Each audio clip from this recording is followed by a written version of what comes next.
आप देख रहे हैं स्टार एशिया न्यूज़ की खुसूसी ट्रांसमिशन। राहत है रमज़ान, सुकून है रमज़ान। बेशक नाजरीन, रमज़ान मुबारक का महीना सुकून का महीना है, मग़फ़िरत का महीना है, दुआओं का महीना है, अल्लाह को राज़ी करने का महीना है।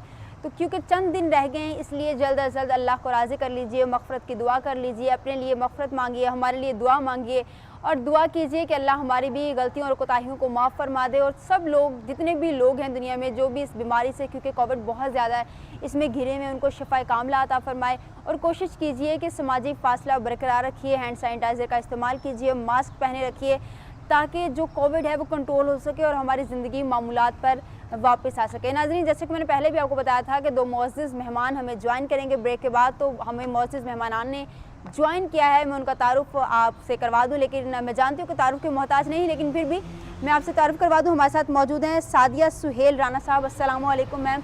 आप पीटीआई की रहनुमा हैं माशाल्लाह से, और वैसे भी बहुत जानी मानी खातून हैं, तो तारुफ़ की मोहताज नहीं है। मैम कैसी हैं आप? ठीक है? मैं बिल्कुल ठीक हूँ, अल्लाह का शुक्र। आप कैसी हैं? अल्हम्दुलिल्लाह। और एज यूजुअल आप बहुत प्यारी लग रही हो। Thank you so much ma'am. और इनके साथ मौजूद हैं इनके शोहर सुहेल राना साहब, चूँकि वो भी हमारे मेहमान हैं और ख़ास मेहमान हैं, और ये बिजनेसमैन भी हैं। और सबसे बड़ी बात है कि ये आज मौजूद हैं कपल हमारे साथ। तो सर अस्सलाम वालेकुम। सर कैसे हैं आप? खैरियत से हैं? अल्हम्दुलिल्लाह जी, बिल्कुल ठीक ठाक। मैम रोज़े कैसे गुजरे हैं आपके? बहुत अच्छे अल्हम्दुलिल्लाह। स्टार्ट के तो इतने ठंडे गुजरे हैं कि पता ही नहीं चला। अब गर्मी हो गई है। और दूसरा ये कि अल्हम्दुलिल्लाह मुझे जब से मैंने होश संभाला है, जो रोज़े की उम्र होती है, और आज तक कभी रोज़ा छोड़ा नहीं। गर्मियाँ हो सर्दियाँ हो, जिसने रखना है उसने रखना है, कोई हुज्जत नहीं है। और इतना सुकून मिलता है कि रोज़े की हालत में आप बड़ा कंफर्टेबल रहते हैं। होता है कि हर दुआ कबूल हो रही है। बहुत मुझे तो जब रमज़ान जाता है तो इतनी उदासी हो जाती है, जैसे कोई बहुत प्यारा अपना बिछड़ गया हो।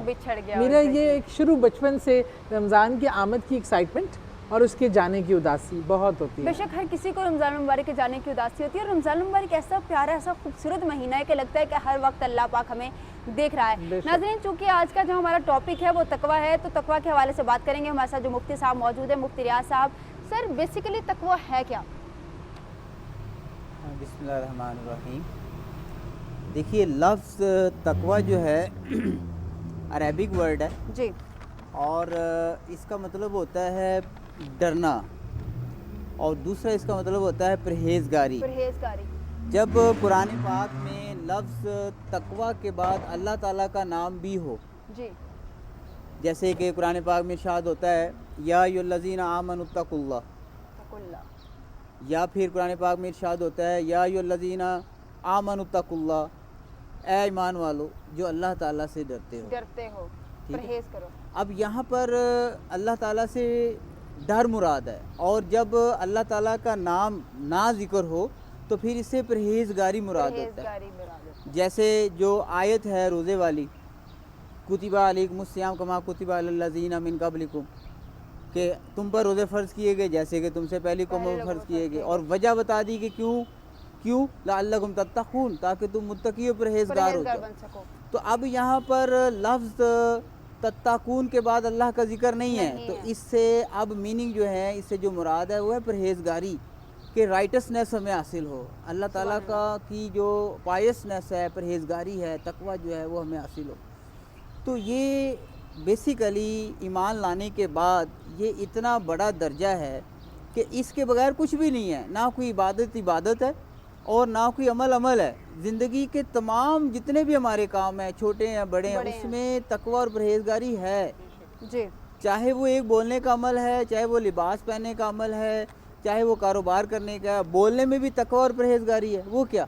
वो तकवा और परहेज़गारी ये है कि क्या आप अपने बोलने से दूसरे को मरूब तो नहीं करना चाह रहे, अपना इल्मी रोब तो नहीं उस पर डालना चाह रहे कि जनाब मैं बड़ा फसीहुल लिसान हूँ और मैं बहुत बलीगुल लिसान हूँ। अच्छा, किसी के पास जब बहुत ज़्यादा नॉलेज होता है तो वो भी अगले बंदे पे अपना रोब रखने की कोशिश कर रहा होता है। जी बिल्कुल ऐसे ही है, यानी कि वो यूँ मतलब वो ये समझ लीजिए ना कि हमारे यहाँ पर आज प्रेजेंट टाइम में हम ये समझ रहे हैं कि जिस बंदे की कम्युनिकेशन स्किल्स जो हैं ये बहुत अच्छी हैं, तो वो मार्केट में उसकी बड़ी वैल्यू है। Exactly. अब ये अच्छी बात है, ये चीज़ आनी चाहिए हमें, ये एक अच्छी स्किल है कि आप अच्छा बोल लेते हो, लेकिन इसके साथ साथ ये भी देखना है कि क्या आप अपने बोलने में दूसरे बंदे को कहीं पर डिग्रेड तो नहीं करना चाह रहे। ठीक है जी, ज़रूर। परमिशन कि हमारे यहाँ एक जो चीज़ आजकल बहुत ज़्यादा है कि वो मज़ाह के जो पहलू में जो तमस्कर उड़ाया जाने की जो एक अंदाज है ना गुफ्तगू में, वो बड़ा समझते हैं खुद को तीसमार खान, जो दूसरों का मजाक उड़ाना, उनको बुली करना, सादा लोगों का मजाक उड़ाना, किसी की सादगी का ना कि जब आप बात कर रहे हो, अब आपकी बात में अगर आप टॉन्ट कर रहे हो, ठीक है जी, आप दूसरे को टॉन्ट करोगे तो डेफिनेटली इसका मतलब है कि आप उसे डिसऑनर करना चाहते हैं। आपके जहन में आ ही गया होगा कि जिस तरह से हमारी एक माशाल्लाह बहुत ही मारूफ खातून है, उन्होंने किस तरह से डिसऑनर किया है एक लेडी को।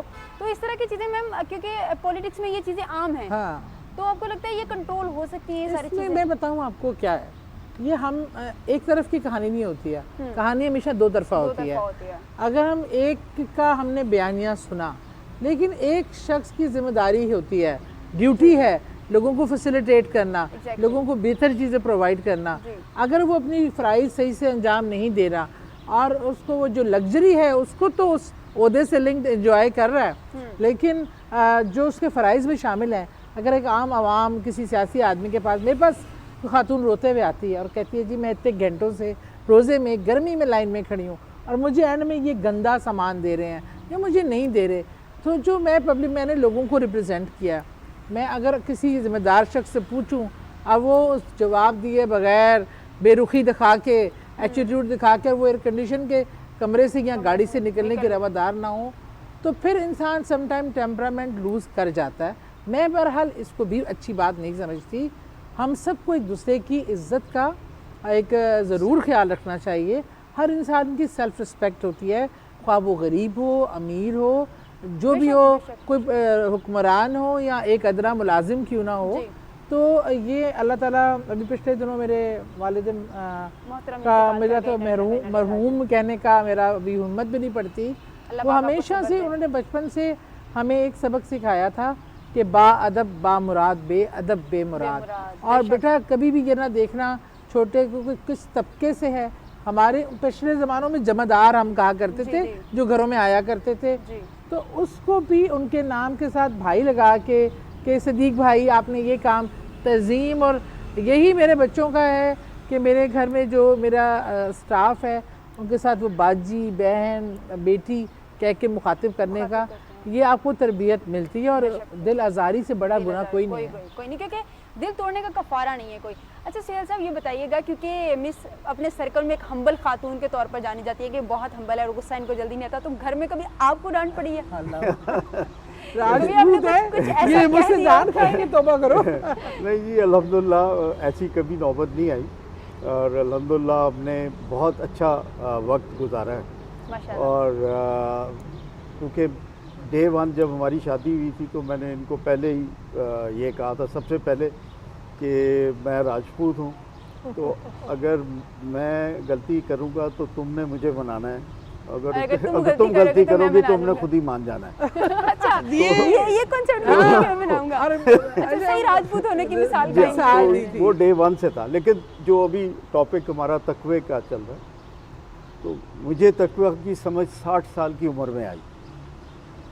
बड़ी देर कर दी मेहरबान आते। वो कैसे कि मैं सारी उम्र मल्टीनेशनल्स में काम करता रहा जी।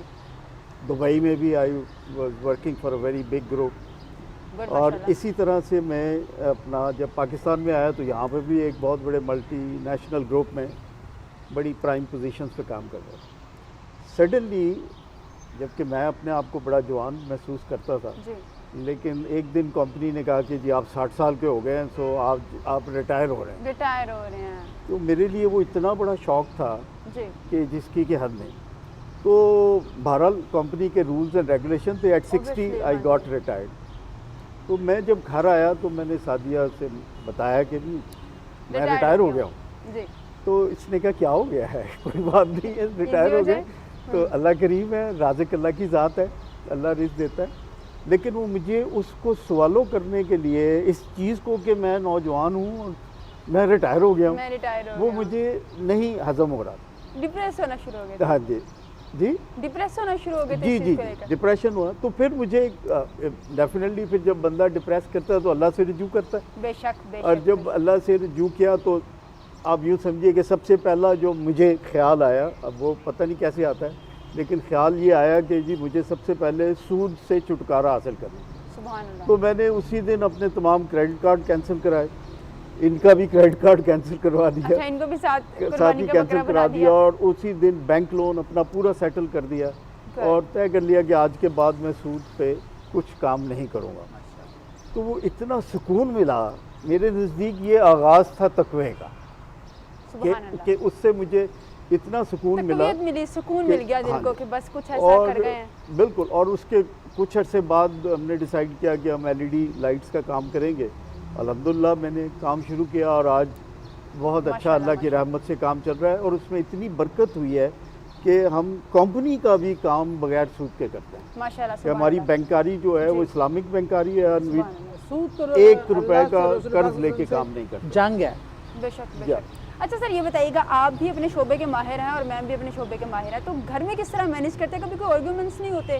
कभी इस तरह हुआ हो कि आप भी काम से आए हैं थके हुए और उनको जाना है और आपकी कोशिश ये है कि हम खाना साथ बैठ कर खाएं, तो इस बात पे आर्गुमेंट्स हो जाते हैं? देखिए, बड़ा इंटरेस्टिंग क्वेश्चन है और इस तरह से इंटरेस्टिंग है कि मैं एक बड़ा डोमिनेटिंग मर्द रहा सारी उम्र, और दुबई में मैं बहुत वेरी वेल नोन पर्सनैलिटी था।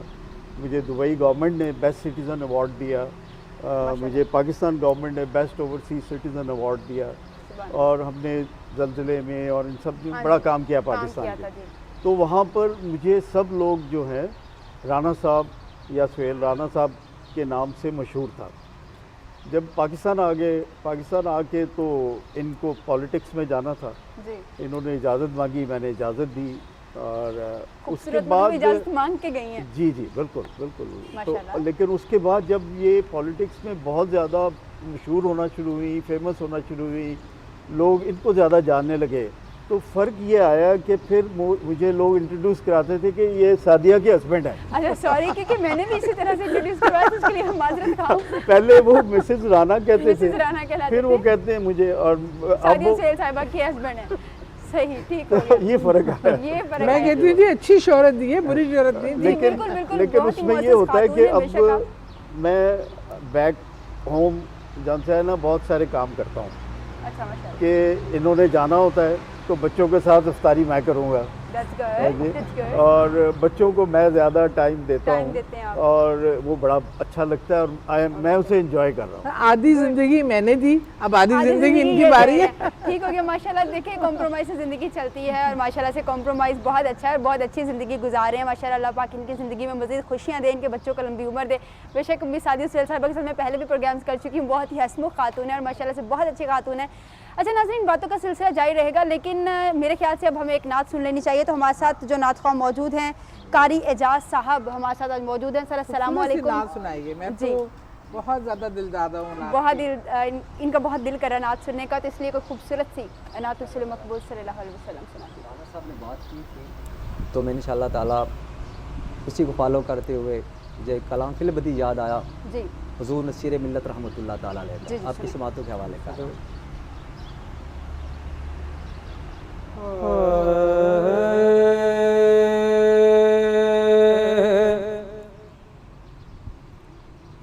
जिस दिल से पाए निस्बत रखा तेरी गली में, जिस दिल से पाए निस्बत रखा तेरी गली में, देखा फिर ऐल दिल देखा फिर ऐल दिल क्या क्या तेरी गली में, देखा फिर ऐल दिल ने क्या क्या तेरी गली में, किस्मत है अपनी अपनी पाते हैं पाने वाले, किस्मत किस्मत है अपनी अपनी, पाते हैं पाने वाले। अब तो लगा लिया है, अब तो लगा लिया है डेरा तेरी गली में। जिस दिल से पाए निस्बते रखा तेरी गली में। जाने ये किसने हर सू आईने रख दिए हैं, जाने ये किसने हर सू आईने रख दिए हैं। हर रुख से उठ रहा है पर्दा तेरी गली में। जिस दिल से पाए निस्बते रखा तेरी गली में। सर है के झुक रहे हैं, दिल है के लुट रहे हैं। सर है के झुक रहे हैं,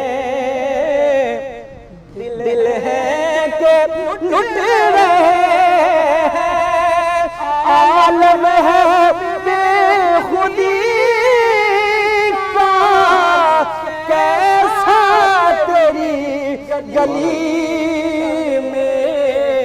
जिस दिल से पाए निस्बते रखा तेरी गली में। और इस कलाम का मक्ता पेश कर रहा हूँ, इंतहाई खूबसूरत मक्ता है। मुफ्ती साहब अपनी इस बात के हवाले कर रहा हूँ। हो जाए चश्मे रहमत अब तो नसीर पे भी, हो जाए चश्मे रहमत अब तो नसीर